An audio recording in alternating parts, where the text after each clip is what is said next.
Rogers Rinto, and I'm the project manager at MBN Academy. Delighted to be presenting the launch event for the Data Lab MSc Placement Programme for 2021. We've got a fantastic panel. We've got some really interesting folk who are here to share their story and give a bit of insight into how they've experienced the Data Lab Placement Programme before, both from the point of view of a host organisation, as well as the wonderful Karen, who was a student on the programme last year. So is going to give us a bit of an insight into how it went from her perspective. So I'm going to introduce my colleague Marion at the Data Lab. Marion is the skills coordinator, and she's got a presentation to share with us just now, just explaining in a bit of detail who the Data Lab are, what it is they do, and how they interact with this programme, why it was established and things like that. So Marion, I'll pass it over to you. Okay, thank you. I'll just share my screen. That's it, get myself ready. So hello everyone, as Bethany said, I'm Marianne Dunbar. I'm one of the skills coordinators at the Data Lab, responsible for delivering the Data Lab MSc programme. I'm going to give a brief overview of the Data Lab, talk a little bit about the Data Lab MSc programme, introduce our industrial placement programme, which is why you're all here today, and then I'll hand back to Bethany. We've got a great webinar organised for you with some really good people who've been involved in the programme and who can tell you all about it. So let's get started. So at the Data Lab, we believe Scotland can lead the world to a future where data powers scientific progress, economic prosperity and social good.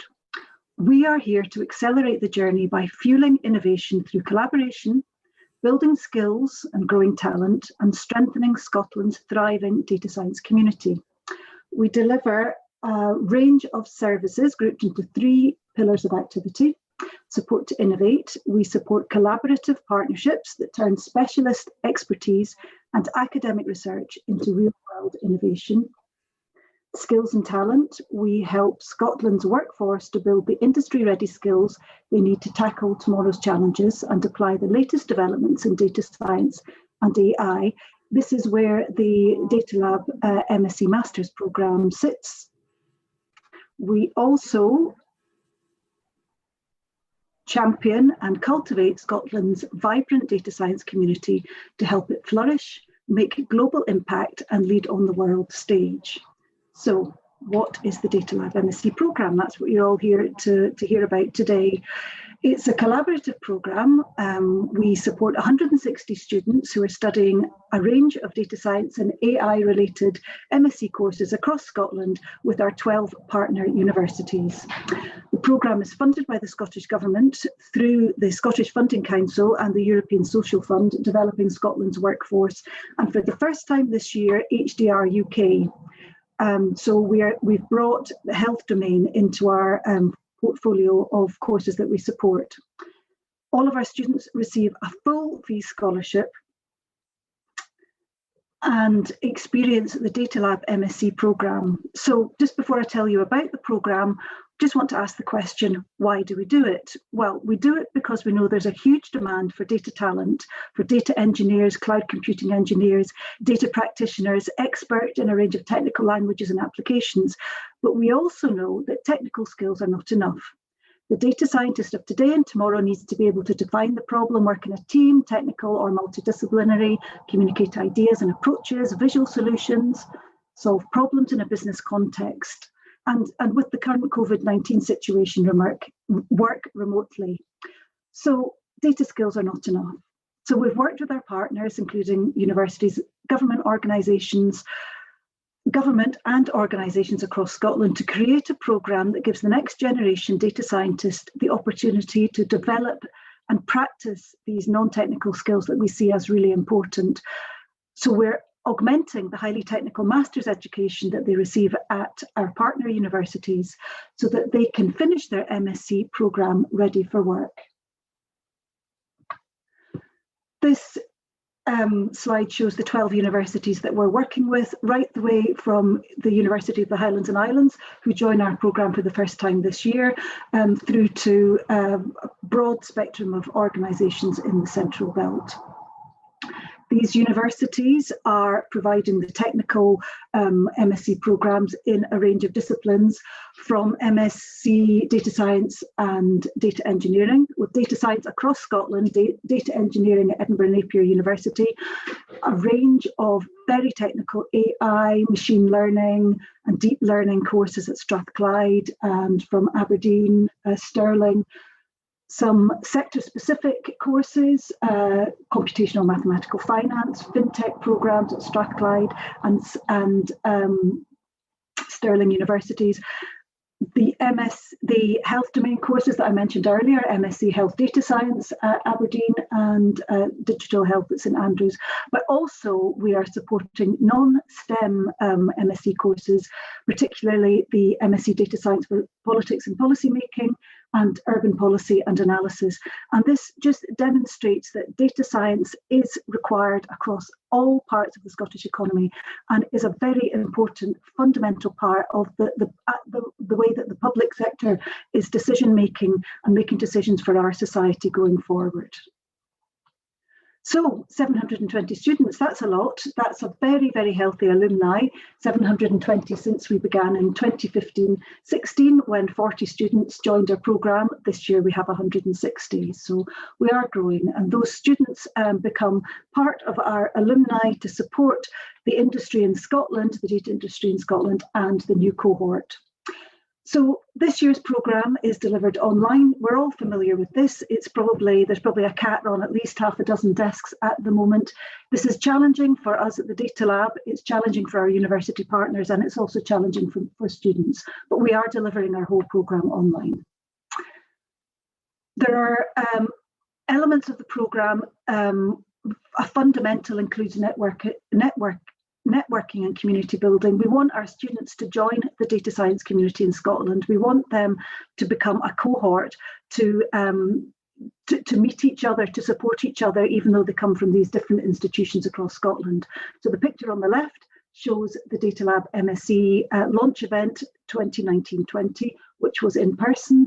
And then the picture on the right is a representation of the way that we're doing things now, which is online.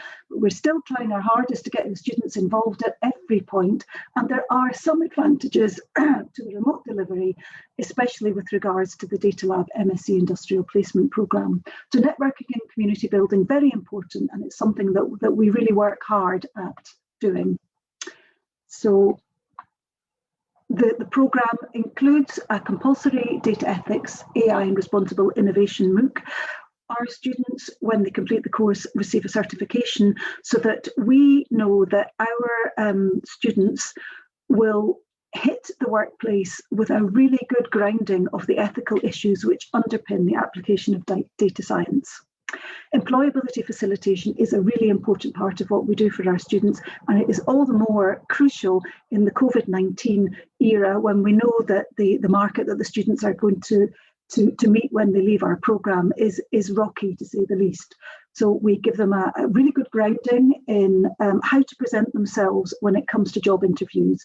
A very practical and down-to-earth session or series of sessions that's delivered by Bethany through MBN, who are data recruitment specialists. So our students receive training on how to write a CV, how to interview properly, how to develop their online profile, and more importantly, they benefit from a one-to-one CV review.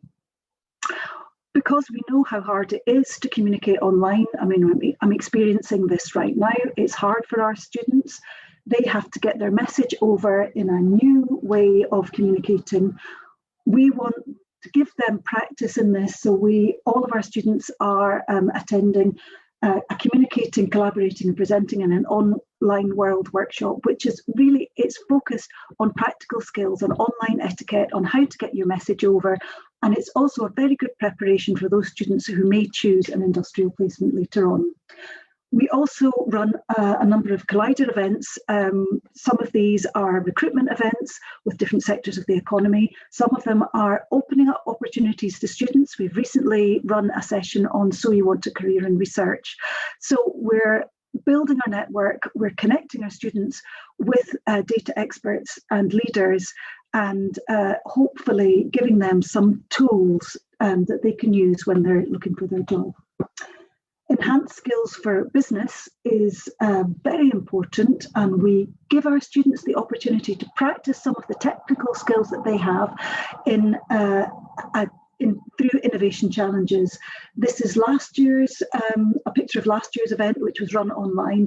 How might Glasgow's businesses take action to create a world-leading circular city?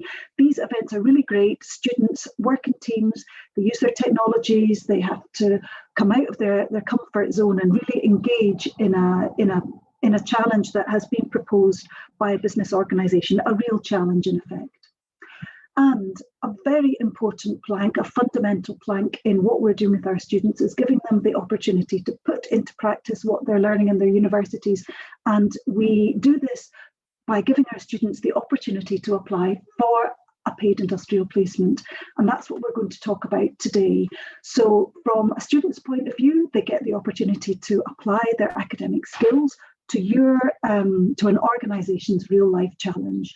These are very highly motivated students. They've got an incredible array of technical skills that they've learnt in their MSc courses. So there's a real opportunity here to inject some data science enthusiasm and know-how into your industrial problem. We will help you with we'll help you to find the right student with the right skills, but more about that later.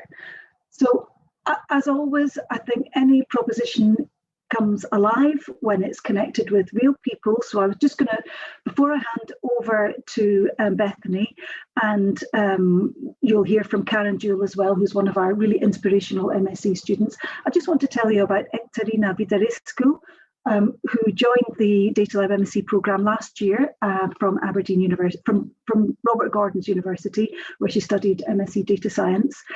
And Ekaterina undertook a placement as an Alexa skill development at TL Tech Smart Home Solutions, who are a startup company in Aberdeen. This was entirely remotely.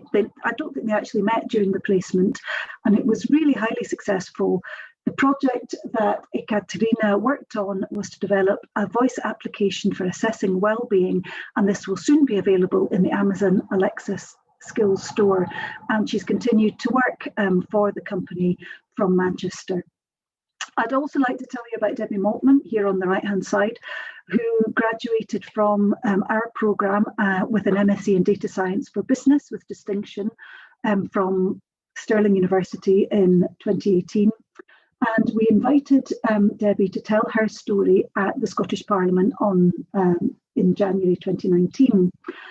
And Debbie's story is an inspiring story. She represents a lot of our graduates come to the MSc programme having already worked in industry. And Debbie came to the MSc after being made redundant from a job in the finance industry. She'd always loved data, so she was really happy to study, to kindle that excitement. She undertook an industrial placement with Volunteer Scotland, which was our first placement in the voluntary sector. And we think that demonstrates how our programme is reaching fingers across all sectors of the data economy in Scotland and democratising access to data. So I'm just going to finish with some useful links and contacts. There's an awful lot on our website. There's some videos, there's some films, there's some blogs, all about the Data Lab MSc programme. So please check it out. These three email addresses here are the crucial addresses if you are interested in a placement: placements@thedatalab.com, academy@mbmsolutions.com, and skills@thedatalab. We'll put that slide up at the end of our session. So it's lovely to meet you all, and there's lots more to come. So I'm going to stop sharing and hand back to Bethany. Thank you very much.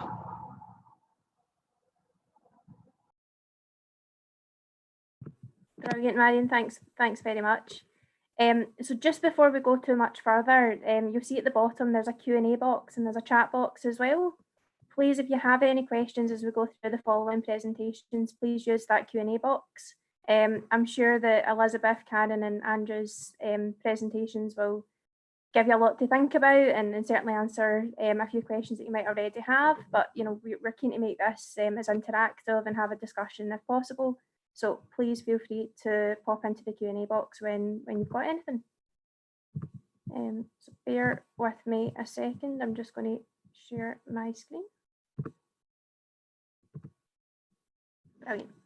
Okay, doc. So an overview of the event and how we've kind of set this event up. So we've had the wonderful introduction from Marion so far. I'm now going to give you a bit more information about the Data Lab MSc placement programme, just building up off of what Marion was talking about a few minutes ago.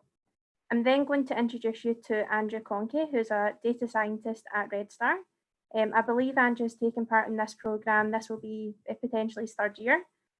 He's had some really great experiences with the students that have brought massive benefits to his organisation, and we'll hear his story and some information from his perspective. We're then going to have a conversation with Karen Jewell, who is a data scientist at Affinity. She was a student on the Data Lab cohort last year. So certainly, last year we were working under very difficult circumstances at times. And we predict that the majority, if not all, placements will be undertaken on a remote basis this year. So it'd be useful to hear from her perspective how that was managed and how she got on. We'll then have a conversation and hear from Elizabeth Hollinger at Agreco. Similarly, Agreco have taken part in this programme for many years, had many students, and they've got some brilliant success stories that they can share with you. And then we'll conclude the event with a question and answer section at the very end. So please ask questions in the box when you can. So from my perspective, I am the project manager at MBN Solutions. I've been working on this programme for the last couple of years, and it's been a great experience. The students that we've met have just been incredible. The organisations that we've engaged with have had wonderful experiences.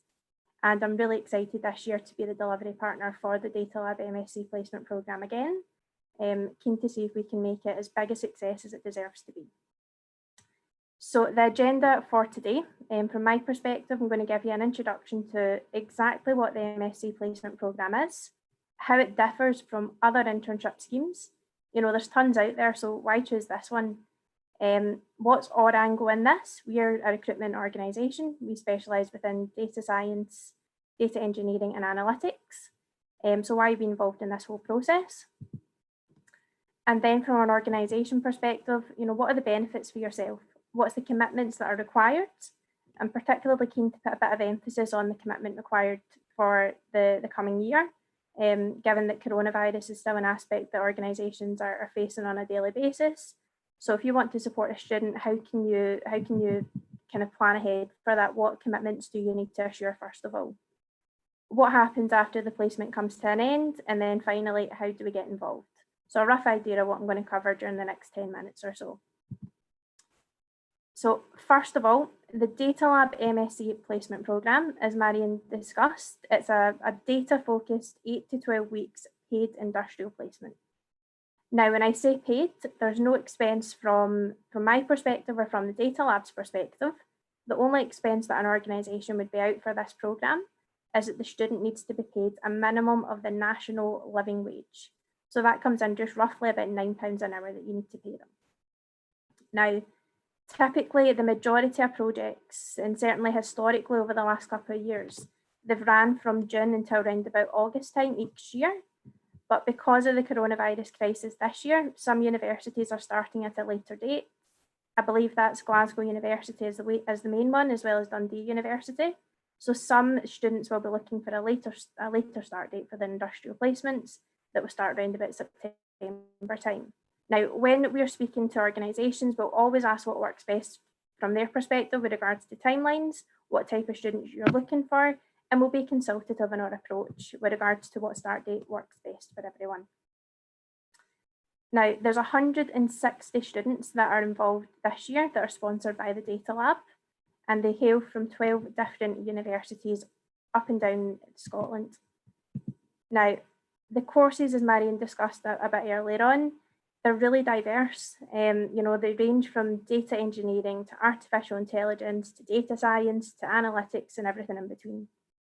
We're conscious that data it doesn't mean one particular thing.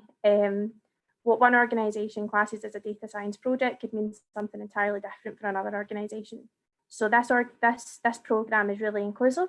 If you have a problem that's related to data in some way, shape or form, have a chat with myself, have a chat with the data lab, and we'll find out what student works best for you. Now, when a student comes to join your organisation, they need to be working on a project-focused piece of work. The reason for that is the project that a student works on with an organisation, that forms the basis of a student's dissertation.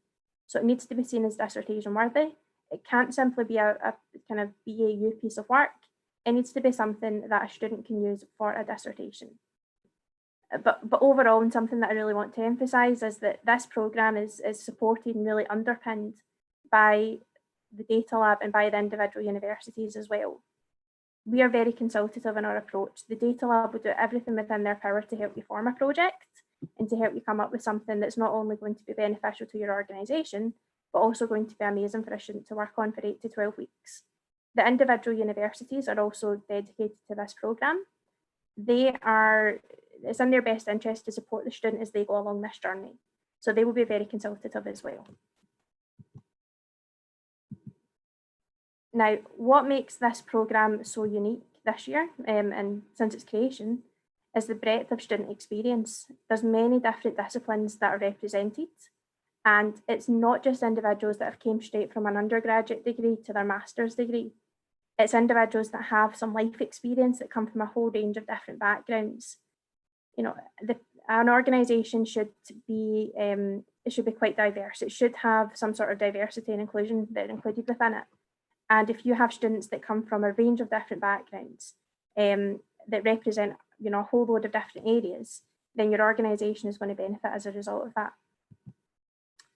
The students are geographically spread across a range of different options. We've got the University of the Highlands and Islands, we've got Aberdeen University, Robert Gordon, Glasgow, Edinburgh, and most universities in between.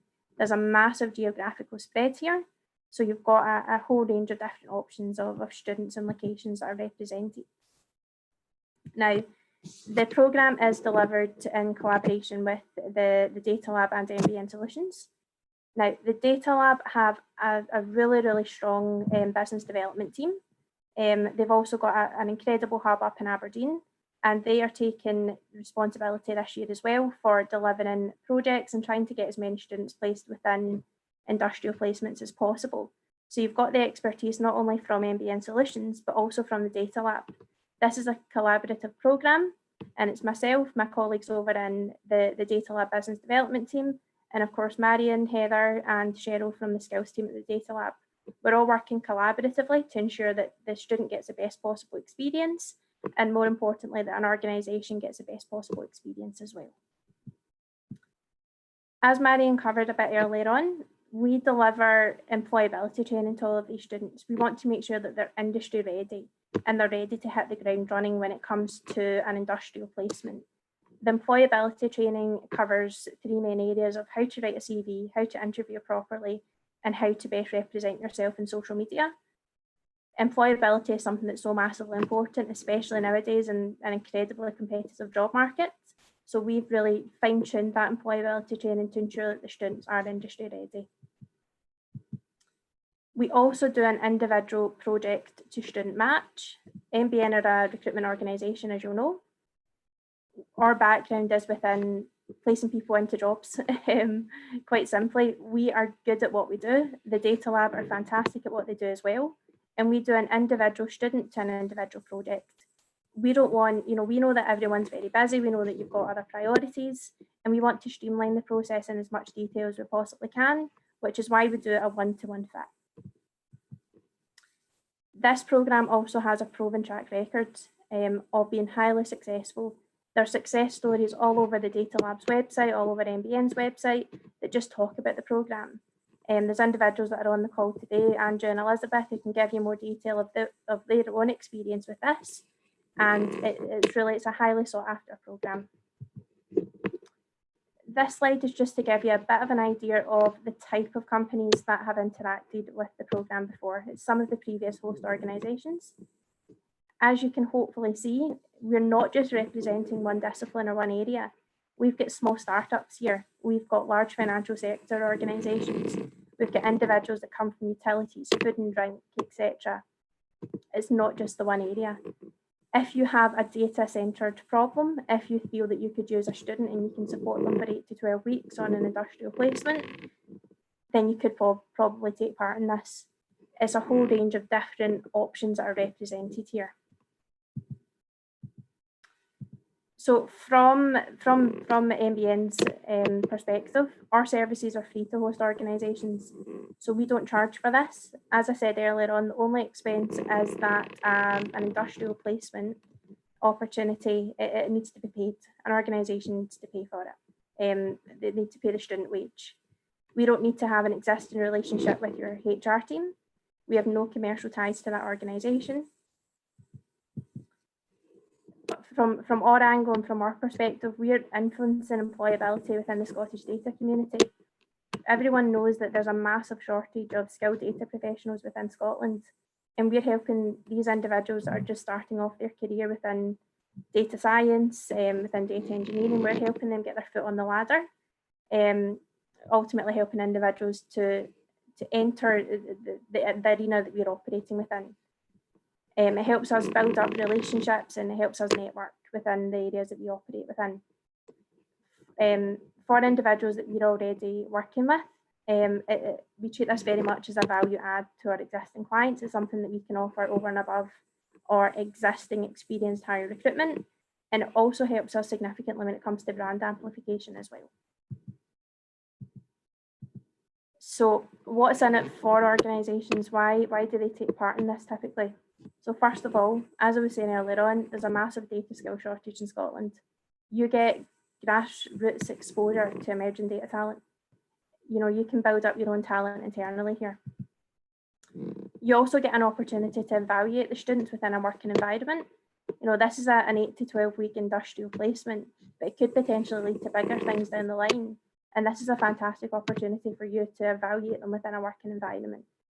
It gives you an opportunity to get additional expertise that you don't necessarily have in-house within an organisation for a short period of time. And again, these students are coming from, you know, world-leading universities across Scotland. You'll gain exposure to brand new ideas, fresh techniques. You'll gain some really cutting-edge exposure to what's happening within these universities. And you also gain exposure to a wider network. You get access to the Data Lab's resources, to the resources that can be offered over and above the Data Lab MSc placement programme. You also get MBN solutions in the Data Lab to work for you for free, which is always a winner. So in terms of the commitment that's required, so this is an 8 to 12 week industrial placement. First of all, there needs to be a dedicated industrial supervisor. So that's someone within an organisation who can support the student through their journey, someone that can work with them quite closely. So in terms of presenting students to you, MBN and the Data Lab will streamline the selection process and send you across a student per project that we receive submitted. So there's not really too much hassle with regards to the recruitment process. It's very streamlined. Once you've met a student that you like and you're happy to onboard them, the general rule of thumb is that you need to have a student meeting a minimum of once a week. So you need to have a conversation with the student at least once a week to ensure that everything's going according to plan, the expectations are understood, etc. There's also an aspect of academic collaboration, a minimum of at least once a month, to ensure that the project is dissertation worthy and that you're networking, you're forming relationships with their academic supervisors. The whole point of this entire programme is to form stronger relationships between academia and industry. And by having some commitment and by having a kind of set guideline, this really helps to achieve that. Now, you also need to ensure that you have all necessary equipment. By that, I'm talking about laptops that the student needs to have access to, or perhaps any security checks and all the rest of it need to be conducted in advance of the student starting. Particularly, we're assuming that the majority of industrial placements will be undertaken on a remote basis this year. So you need to ensure that laptops, any equipment they need can be sent to them in plenty of time. So what happens after the placement ends? You've had a student on site or working for you for 8 to 12 weeks. It's went great. The student would typically conclude their project. They'd go back to university for a few weeks to write up their dissertation. and potentially tie up any loose ends, and they would graduate later on in the year. Now, there's no assumption at all of ongoing employment with a host organisation. This is classed as an 8 to 12 week project that the student can work on. However, if there was an opportunity, then that's great. That's amazing. But that would be an issue for you to discuss directly with your student. MBN, the data lab, we're not involved in the dialogue at all when it comes to after the industrial placement. If you want to offer them a full-time vacancy or a part-time vacancy, that's a conversation that you just have with your student directly and see if they'd be keen. So in terms of how to get involved, simply just talk to myself, talk to the data lab, and we can talk you through the next steps. The slide that Marion Dunbar shared earlier on with the contact details has all the information on how to get in touch with us. So hopefully that was quite informative, quite clear. And if you have any questions or anything like that, then I'm certainly up for welcoming them. I can see I've got a few, which is brilliant.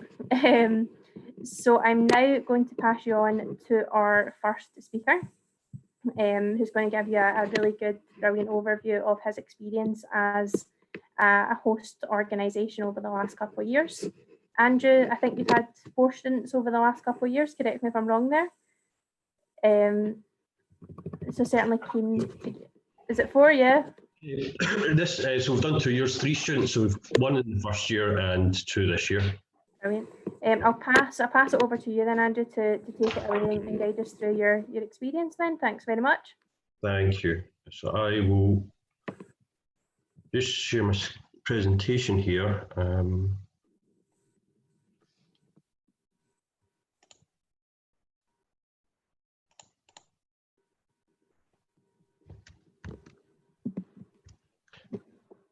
Can you see that okay? Brilliant. Yep, we've still got the slides at the left-hand side. Okay.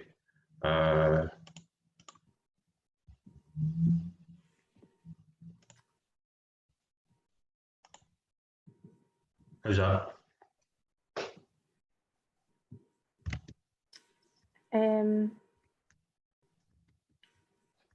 No, it's just went back to the slides at the left-hand side just now. There we go. We're kicking the gas now. Perfect. Okay. Thank you. Hi there. My name is Andrew Conkey from a small startup company called Red Star. So we use healthcare data and apply various machine learning techniques to try and predict outcomes.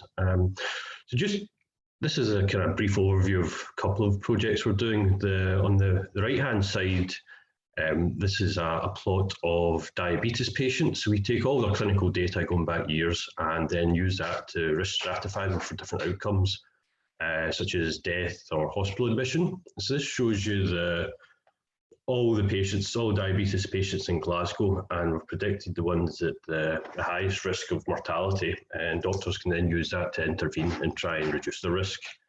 And on the left-hand side, we've got an example of another project where we've automated an existing processes. So if people have a fracture, there's what's called the fracture liaison service who look through the X-ray reports of all the fractures and try and identify people who might be at risk of osteoporosis or further fractures. Now, we've automated this process, so we use machine learning to read through the reports and identify people who need to be seen by the fracture liaison service. So I suppose the takeaway point from that is the business case for that's pretty clear, because we've taken an existing process where nurses on such and such a salary are spending so much time each day reading through the reports. If we can automate that, we've demonstrated an efficiency in the service there. As we were saying with Bethany, this is our 2nd year with the MBN and Data Lab students. So the first year was 2019. We just started the company and had some funding to look at clinical tests for diabetes patients. So we spoke with Bethany and we were able to take on the first student, Andrew, and he did a project to look at different methods for predicting outcomes from clinical text. So he was able to come in, brought in some of his own ideas, and was able to try out a whole range of methods. And the benefits for Red Star was that we kind of kicked the tires on various approaches, figure out what works and what doesn't work. and was able to shape it into sort of a nice wee research project, published his dissertation. So we were supported not just by MBN on that, but the academic supervisor was also very helpful. They were able to, I suppose, very experienced in the field, so suggest sensible approaches, suggest if you're trying unsensible approaches, and from the project student point of view, they're able to shape it into a nice research proposal. Then this year, we took on 2 students, one based in Aberdeen, the other in Strathclyde. Again, looking at a couple of approaches for clinical text. One is explainable AI, the other is how to integrate the text with the structured data. I suppose what RedStar are looking for with these projects is to kick the tires on approaches and see what works, but also to try and identify talent, get access to these skills. And there's, I suppose, a range of different reasons why companies want to be involved. But if you want to bring experience to the student, if you want to try out new data scientist talent, maybe with a view to recruiting, it's very useful for that. And in terms of the 2019 student, we've worked part-time with them, but didn't have any funding. But one of the 2020 students is taking a full-time role with RedStar as of September, and now works full-time remotely, of course, which kind of brings me on to the COVID-19 side of things. So Bethany had asked me to kind of put together some thoughts on how you work remotely with students, and what challenges there's been. And looking back, there's not really been that many challenges other than the fact we're all working from home. If you see the regular interactions we have are a daily stand-up where we spend 50 minutes to half an hour in the morning just chatting through what the student's going to be working on, what they worked on yesterday, and have they had any blockers. And we'll have a weekly review meeting, which is an hour. So these are kind of standard IT software development approaches.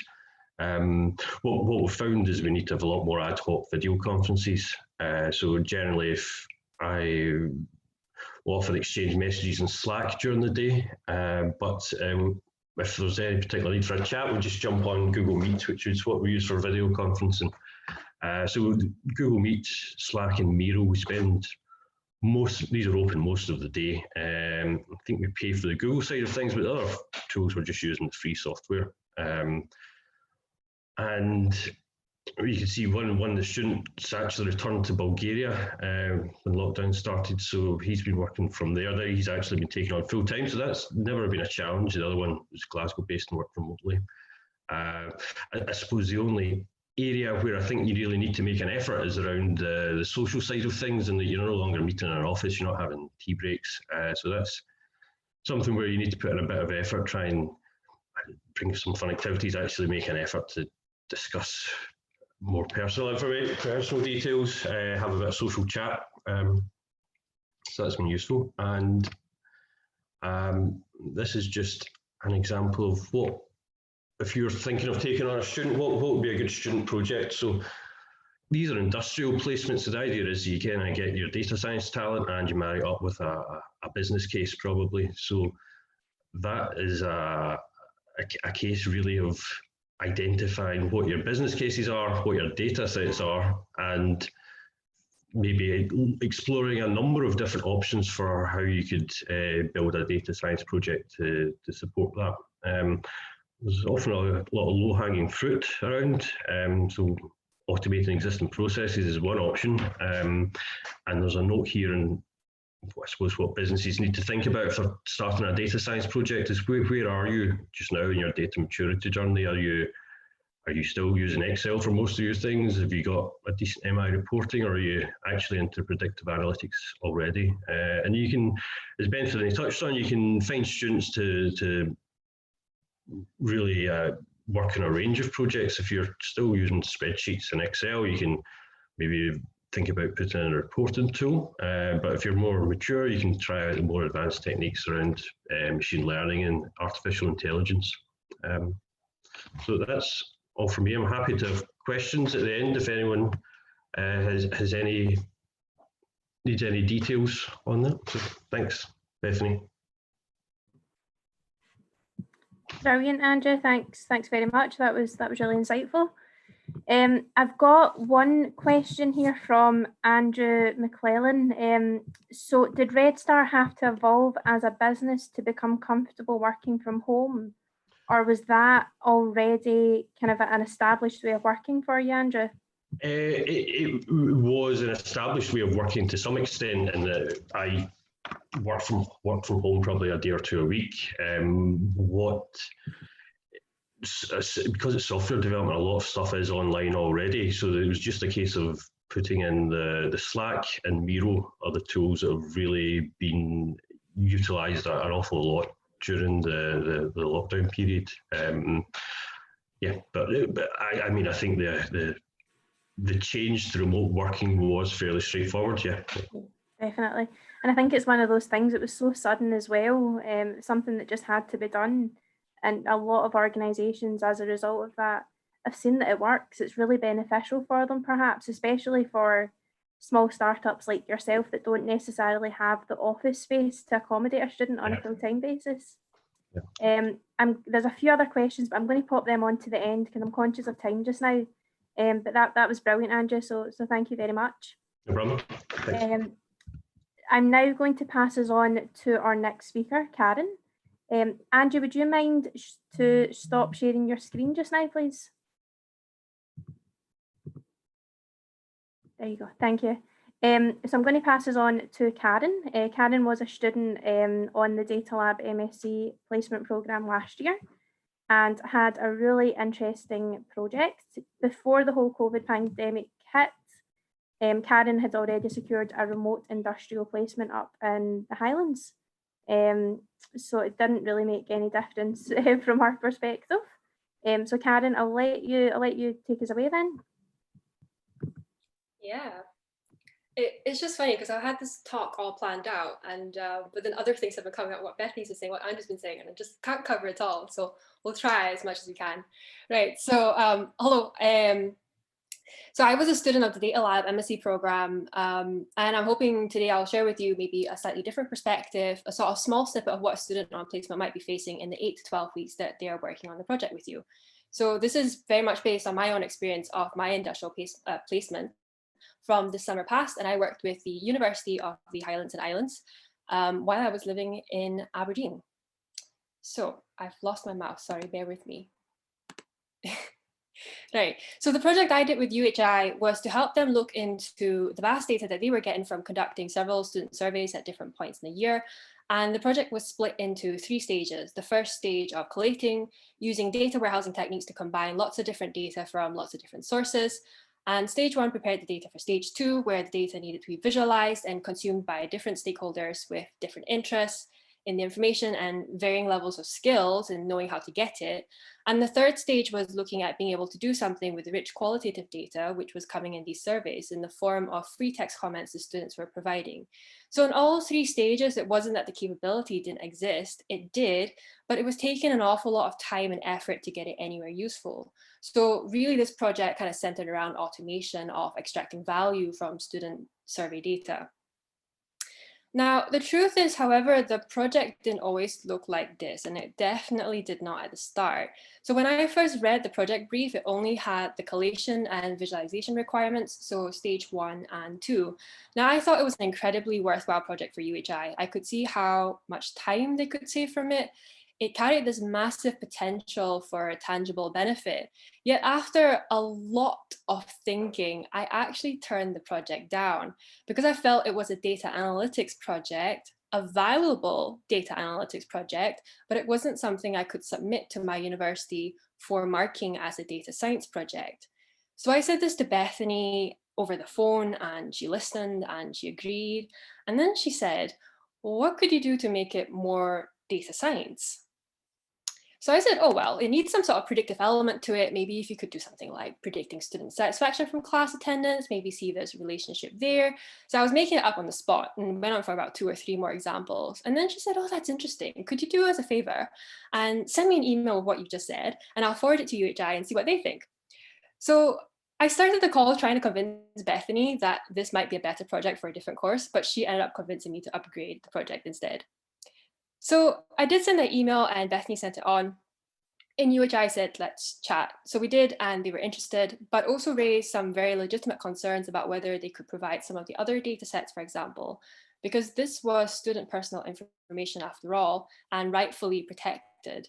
But what we did agree on was that we would add this vague and elusive third stage, we call it the exploratory stage, which was essentially a promise that I would be able to dedicate some time in the project to identifying and trying some more advanced data techniques.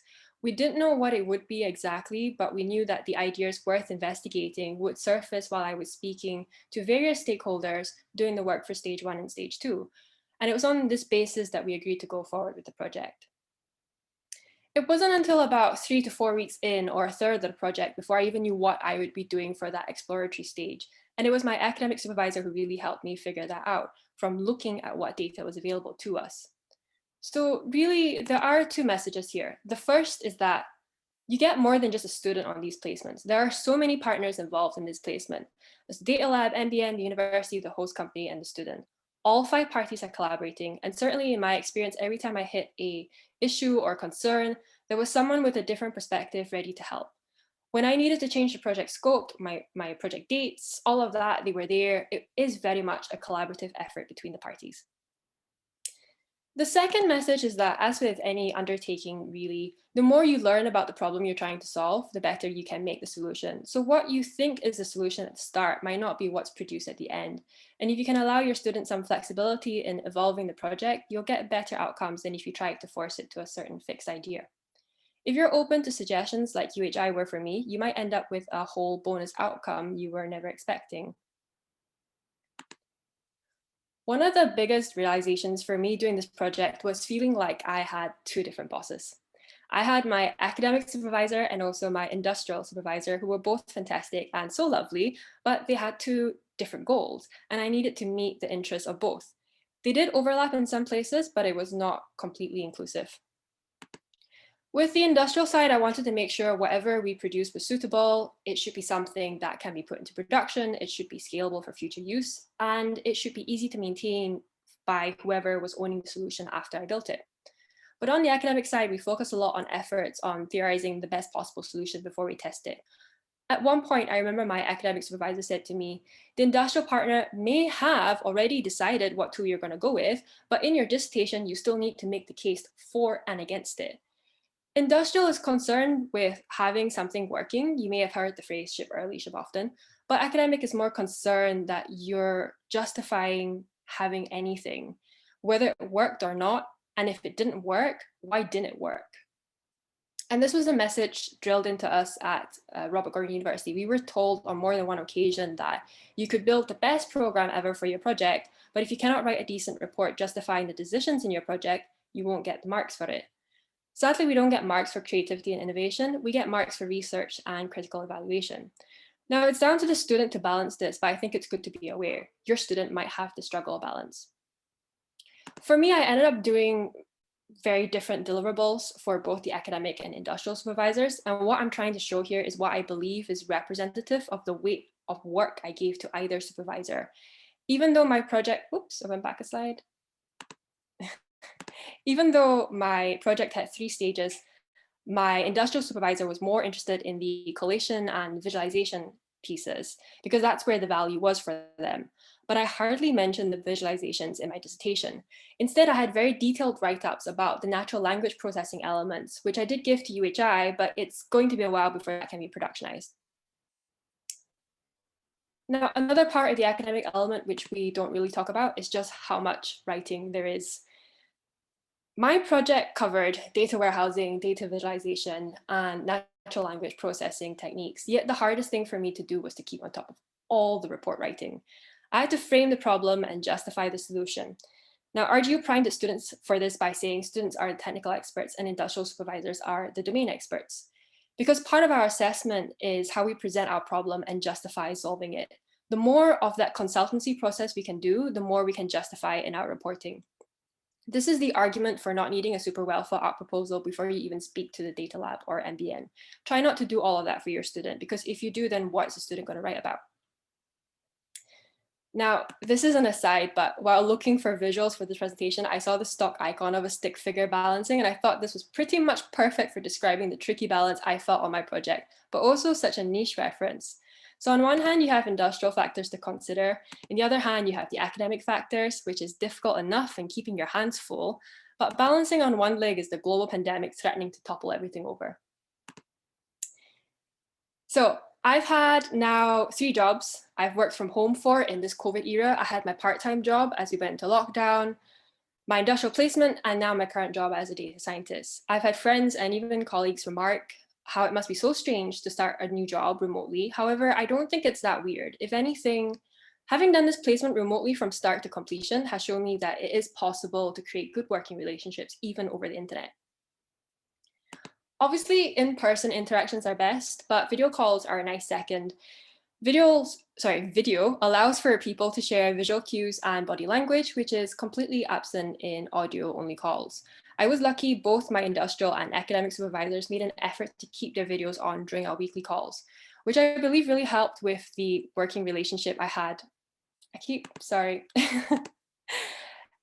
had 1-hour calls with both my supervisors, my academic and my industrial separately. And whenever we needed to have extra calls, we added them in, but it was once a week minimum. We had fewer calls, but they were, effectively good quality calls. Now, I think with video calls, you tend not to notice their benefit while you're doing them. I know we talk about Zoom fatigue, but you do notice them when they're missing. I didn't realize this until we were all done with our placements, and I was going to catch up with course mates, and one of them actually made a remark that their supervisor never used video throughout the placement, and they expressed a bit of sadness that they didn't even get to see the face of the person they were spending a lot of time working with. So something I've spoken about before, but I realize is very hard to recognize unless you're living in that experience, is that being a student in this time of lockdowns can actually be a very lonely experience. Not only are some of these students away from home and living in single rooms, essentially, student work is very independent work. You don't collaborate on work like you do in teams in real life. That sort of collaboration is considered collusion and plagiarism. So right now in work, I can't go half a day without speaking to anyone. But as a student, I went for 6 days before I had my weekly update again. So sometimes that little bit extra and adding video, for example, can make a lot of difference until we're able to go out in the world again. Another thing which helped my project a lot was just how responsive my industrial supervisor was. Whenever I asked for additional material, she was really quick to supply it over email or via a shared SharePoint folder. It wasn't anything fancy, but it was a good shared space to hold all the work coming in and going for both sides.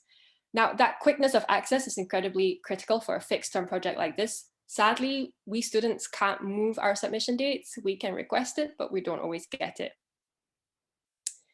So I could talk for forever, but my 10 minutes are up. The world of work has changed now because of COVID, but one thing I would actually like to see stay are the remote placements. I enjoyed mine, and it meant I could work for an organization I typically wouldn't have had access to because I lived in a different part of the country. And although it's sad I couldn't see the UHI campus in person, I don't think the quality of work suffered because I stayed in Aberdeen. When I speak to my course mates, that's pretty much agreed across all of us as well. My year's cohort of students have proven that the work isn't impacted by being remote or being fully online. So an openness to remote working gives you access to all the fantastic data talent the Data Lab are help building across all of Scotland. So thank you for listening, and I wish you all the best for your projects.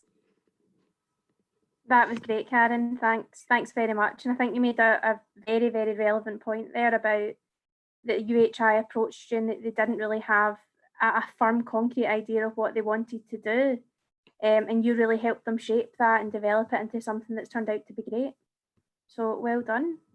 I'm now going to pass us on to our final speaker of the day. So Elizabeth Hollinger at Agreco. Elizabeth, I'll let you take it away just now then. Perfect, thanks Bethany. I'll just share my screen.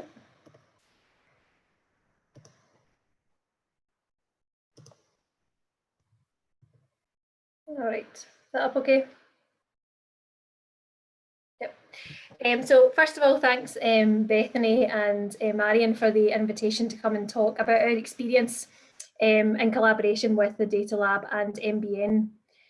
And I've called this presentation Driving Innovation Through the Data Lab MSc programme, because I think that's really the main benefit we get as a large global organisation, is the opportunity to innovate through this programme.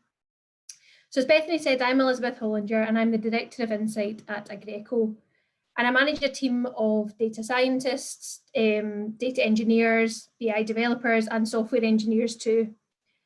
And our overall ambition is to enable Agreco to become an insight-driven organisation and to really put innovation at the heart of what we do with our data. So just a couple of facts about Agreco for those of you who might not be familiar with us. We are a world leader in temporary heating, cooling and power solutions. We operate all around the globe and are based here in Glasgow. And in fact, we design and manufacture all of our assets here in Glasgow, and then they're shipped all around the world to these 265 locations in which we operate. So almost a small local business with a big global presence. We have about 10,000 megawatts of power in our fleet, which is quite a lot for those of you who are not familiar with those kind of ratings. And we're at just under a $2 billion business. We have market-leading technology. So as I said, we manufacture and then essentially rent big power generators. And we do this for a variety of situations around the world, whether that be through mining, through oil and gas, through supporting large events like the Olympics or the Commonwealth Games, or more recently within the UK, supporting the efforts of the temporary hospitals, the Louisa Jordan and Nightingale hospitals, where we have essentially donated 1,200 of our generators to support both the power and the clean air circulation around those units. And these are a couple of pictures of what our generators look like. So we have really small white ones you might see in Edinburgh Princes Street Gardens or in Glasgow's George Square when the Christmas markets are on. And the blue ones are chillers, which help to circulate cool air in things like mines or through the hospitals, as I mentioned. The green boxes are something I'll come on to a little bit later, which relates to one of the projects we did with the Data Lab MSc project this year. And the big grey boxes are essentially just bigger versions of the white ones where they enable us to provide more power, and it essentially just gives us a bigger level of output for big project sites. So this market leading technology we use to power cities, to power cities, to cool rockets and to help communities thrive.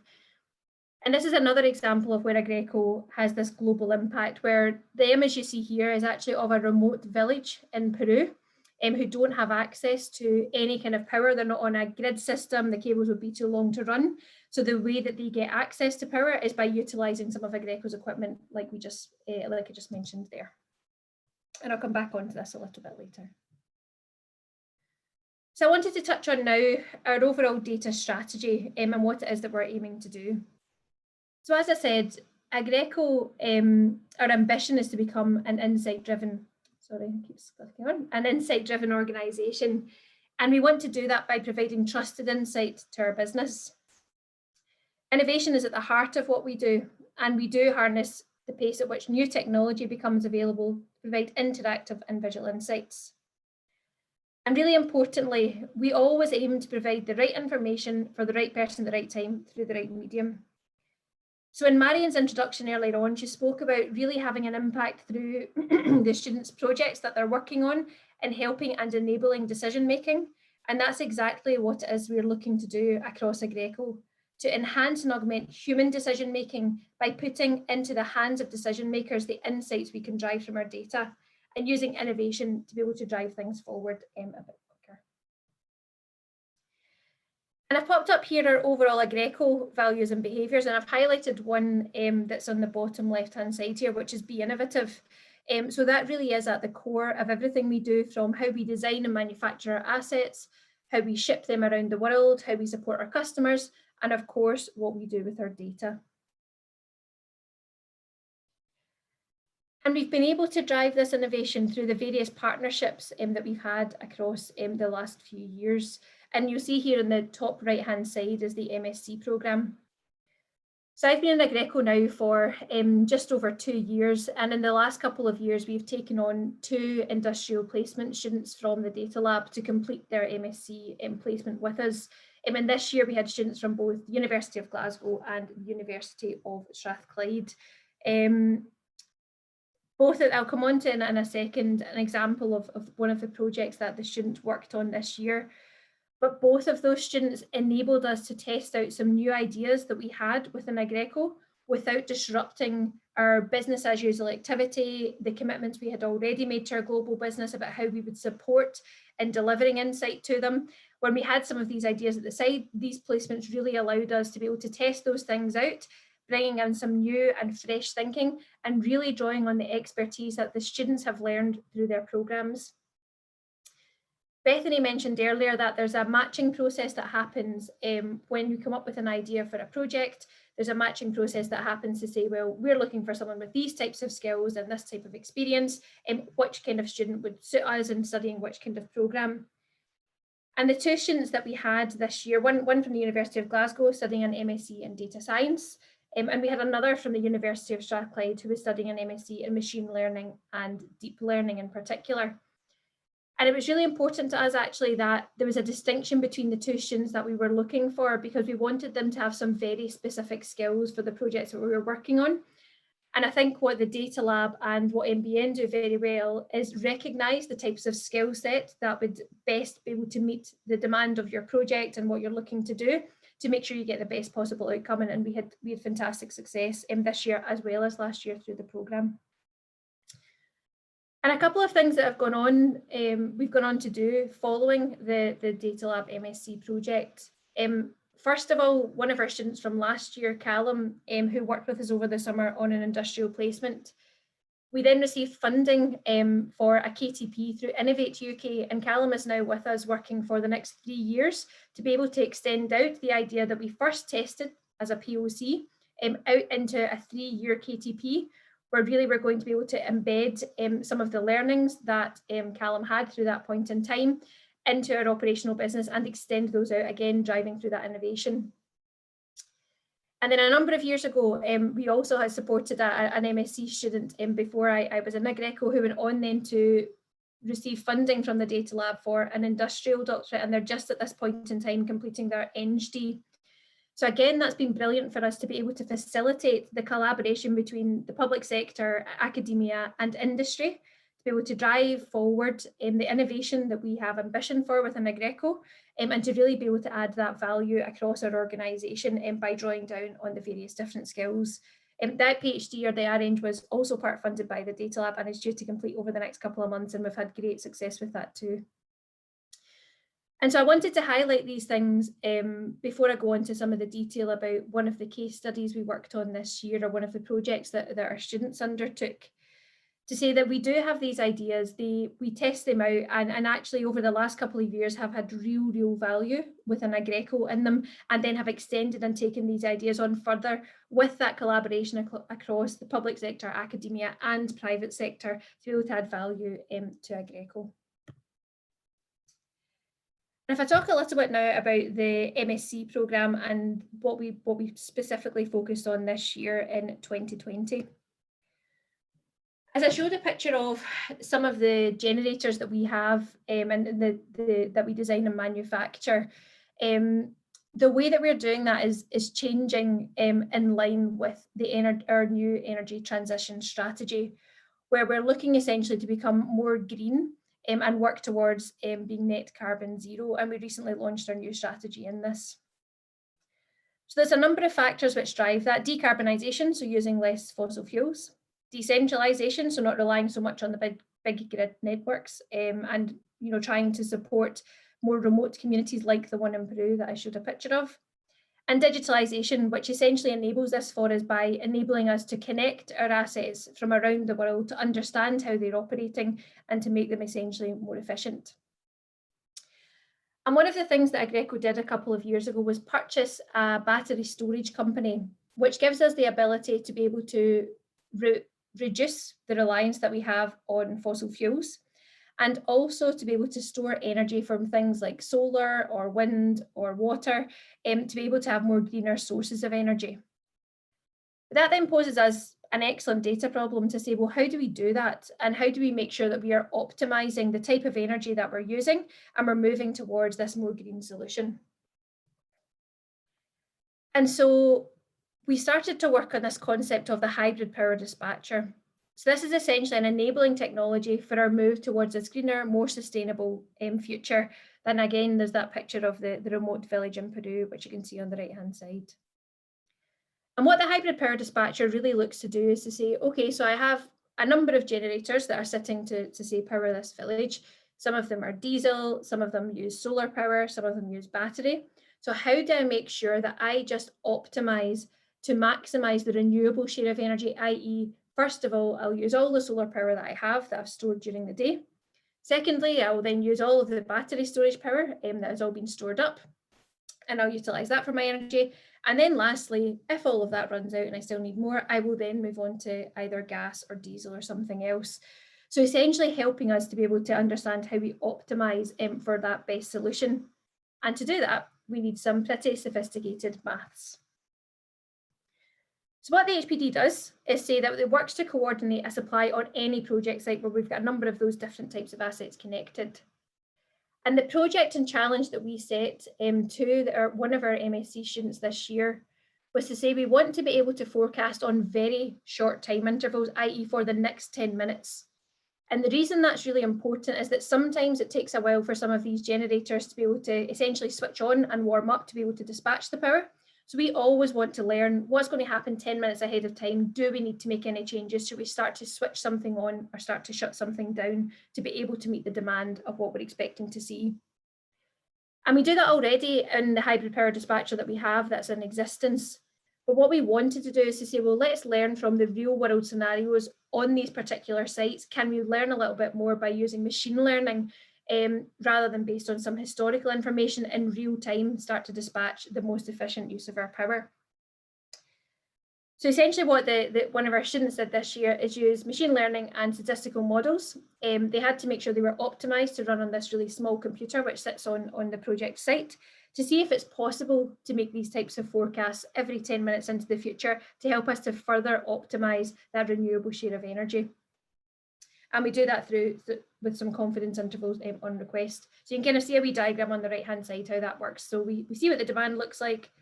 It comes into that load forecaster, which then sends a signal to the hybrid power dispatcher and then sends out the supply from whichever type of generator it has forecast from. And so that's just a quick example of the project that we worked on this year and some of the benefit that we've had across working with the Data Lab and MBN over the last couple of years. It's really given us the ability to test some of our innovative ideas without, as I said, disrupting the regular delivery that we have across our business. So we've been able to get this really short-term benefit from working with our students, them bringing their fresh thinking and the learning they're having within the MSc programs. And it's really started to then enable for us long-term benefit as those have typically evolved into longer projects through Innovate UK and the Data Lab and others, as I mentioned. The students we've had have been fantastic themselves. It's brilliant to have some new and fresh energy into the team, some new ideas, and they've integrated to the team really well. As Karen and Andrew spoke about earlier on, it has been different this year working remotely, and we have had daily catch-ups with them, you know, the weekly kind of more progress check-in meetings, and they embedded in the team really well. We had a couple of virtual socials as well, which worked really well. And so we were able still to get the benefit from the programme and the students get their dissertations done as they had to on time. And as I mentioned, the knowledge that they gained through their MSc was fantastic and relevant to the work that we wanted. So that matching process worked really well for us. And then lastly, the output of the MSc projects, has absolutely been taken forward. So we do try these innovative ideas. So far, they have worked really, really well for us. And yeah, we're looking forward to engaging with another couple of students as we go into next year's Data Lab programme. That's me. Brilliant. Thank you very much, Elizabeth. That was fantastic as always. Thank you. Okay, doke. So we've got some questions that I'm going to quickly make our way through just now. The first question is someone snoring? I hope not.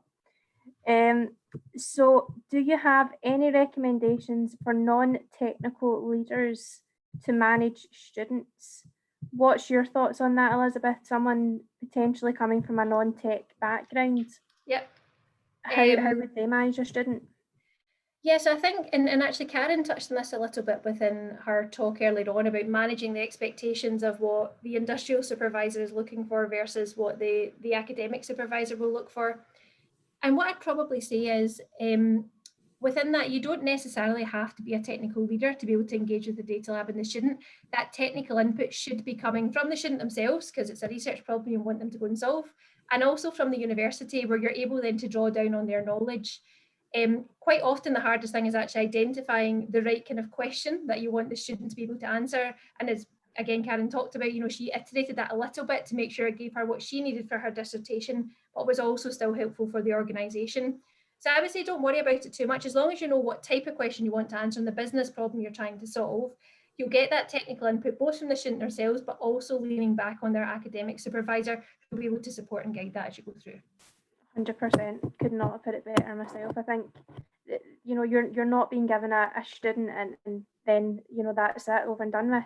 You're being backed up and kind of hosted up with the experience of the university as well as the data lab, who can always get involved in any circumstances. Yep. The students come from really brilliant universities, brilliant degrees. They've got great experience and expertise that they can add to an organisation and help communicate with you a lot better as well. Anything you'd like to add to that, Karen, as well? Yeah, okay, you see me sort of nodding away here. Yeah, actually, I wanted to say, so my industrial supervisor, she was very much not technical. She was very business oriented. She didn't know anything. She had her Excel spreadsheet, so that was kind of the limit of it. But she was very important in my project in explaining to me what data made sense to use and what data didn't make sense to use. And it's that domain expertise that's invaluable that you're bringing in. I don't know, I've never worked in education. That was a totally new area to me. So she had to explain all of that to me, and then I would tell her what was going on with the technical side of it. Yeah, 100%. Other people are just asking about the tools that were used in terms of keeping in touch with the students.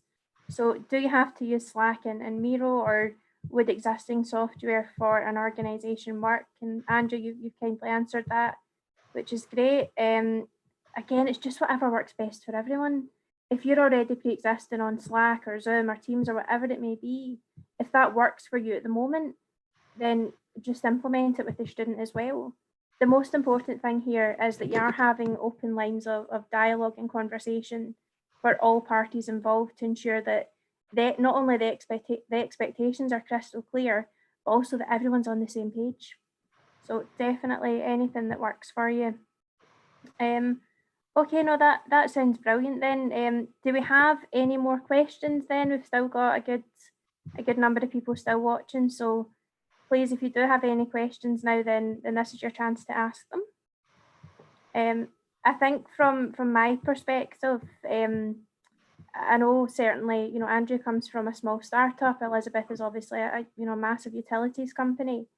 I think regardless of the background that you're from, the most important thing is if you have a data center problem and you can support a student, have a conversation with myself or have a conversation with the data lab, because there's different options for you. Anything you'd like to add, Marion? Just that we will, there's an iterative process that goes on between the student and the industrial supervisor and also the academic supervisor. So, you know, if you have something that you think needs this injection of technical know-how, then we can work with you to try and frame that in a way that is going to meet your needs and is also going to help the student to deliver their MSc project. It's got that academic element. And also the third person is the academic supervisor, and they can be, we've spoken with people that have hosted a student that have really benefited from that academic input. Just, you know, there's a lot of potential out there. It's a great industry. There's so much changing. There's so many new technologies. So it's a touchstone with that you know, great expertise that we have in Scotland. That great academic expertise. Definitely. There's a few more questions that have popped up here. So Peter Darlington, the first presentation mentioned, I think, that the programme was open to Scottish organisations. Can you expand on that, please? How is that defined? Example, is having organisations in Scotland enough, or having employees in Scotland enough, or does it need to be the head office? What are the criteria? So essentially, if you have employees in Scotland, if you have some sort of presence in the Scottish area, then you can get involved. You don't necessarily need to have your headquarters up in the Scotland area, but as long as you have some sort of presence here, then that's what matters. So Robert Nicol, who are the main people to whom project proposal outlines should be provided and by when? So Robert, correct me if you're wrong here, but I think you're based in Aberdeen from our conversations last year. The Data Lab, as I was saying earlier on, they've got a really strong business development hub in Aberdeen, and they're taking responsibility for Aberdeen-based projects this year. So if you are based in Aberdeen, then you'll speak and liaise directly with the Data Lab. Same procedure as we went through last year, Robert, but it'll just be working with my colleague Cameron Gordon and Cheryl Stewart, who are the Aberdeen kind of contacts who can certainly guide you in the right way. I've got a question from Graham Booth as well. Are MSc projects best to be conceived as proof of concept or proof of value rather than delivering a solution? Or is it just dependent on the initial project scoping conversation? You're probably best one to deal with that, Marion. What's your thoughts on that? Projects are really, really varied, and I think that's one of the strengths of the programme, in that we can help you think about your need, but there are lots of ways that will enable a student to deliver their MSc dissertation. So that's a very prescriptive answer. There are just so many different options, but we'll work with you. If you've got an idea, then come to us and we can discuss it. And our business development executives have got lots of experience in this area. Bethany's got a huge amount of experience. We'll help you to pull out the problem, to pull out what you want the student to work on. And the student, as Karen illustrated so beautifully there, will also have some views on the potential. So it really depends where you're coming from and what you're looking for. I think it's best just having a conversation with myself and the Data Lab, just to establish what works best for you. Mm-hmm. There needs to be some defined goals, because this does form the basis of the student's dissertation.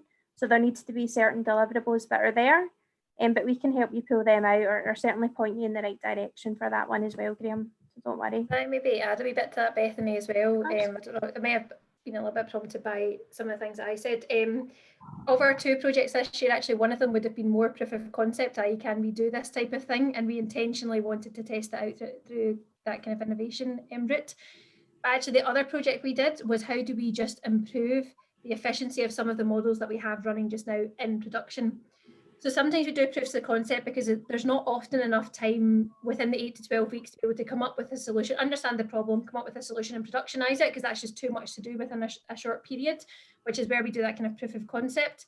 But the other student actually worked on essentially embedding and making more efficient some models we had there already by utilising more sophisticated techniques, which meant it wasn't a proof of concept, it actually went straight into production. So I think, as Bethany and Marion have said, it depends on, I think that the most difficult thing is defining the question you want the student to answer, and then how they answer that. I think there's so much support there across the Data Lab and through Bethany and MBN that would kind of help to work that through.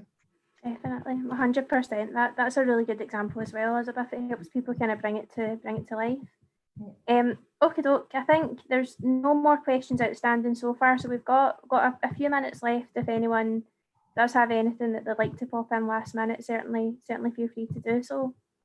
In terms of, can I share my screen and pop up the slide? Yeah, I've literally just shared something very, very quickly there, just in terms of next steps and how to get involved. Please contact myself and contact the Data Lab. This is my email address. It comes directly to myself and my team. And similarly, this takes you directly to the Data Lab Business Development and Skills team as well. I'll let Marion's get a better slide than I have, to be honest. So I'm going to let her pull hers up just now, just with the relevant contact details. It's not better, it's just more colourful. Yeah. But there's a lot of resource on the website, the Data Lab website, and the projects that we feature currently are very, very different. So they involve Marine Scotland startups, So I think it is quite nice to have a look there and see what people are saying. And now you can see the three main key contacts. If you are based in Aberdeen, then please contact the Data Lab directly, because they're dealing with Aberdeen-based industrial placements this year. And if you're in the Central Belt, certainly please feel free to pop myself an email, and we'll have a conversation at some point. We've got all the materials that you need on the Data Lab website and on the MBN website as well. So have a nosy. If you get any questions, hopefully the materials there should answer it. But if not, then I'm more than happy to have a conversation and hopefully take things forward. I suppose just to conclude the event then, I don't see any more questions coming through just now. Thank you very much to Andrew, Elizabeth, Karen for presenting and having some really interesting ideas and things to share about your past experience. It was really wonderful, so thank you very much. Thanks for everyone for participating and taking part, really suggesting some really great questions. And thank you to Marion as well for having a great presentation. I think that's us just now then, unless we have any last minute questions. But as I said, please get in touch with us and we'll see what we can do to help. I hope you found this informative. And it was nice chatting to you all. Bethany, I'll just leave that slide up as people are leaving so they can jot down the details. Yeah, no worries.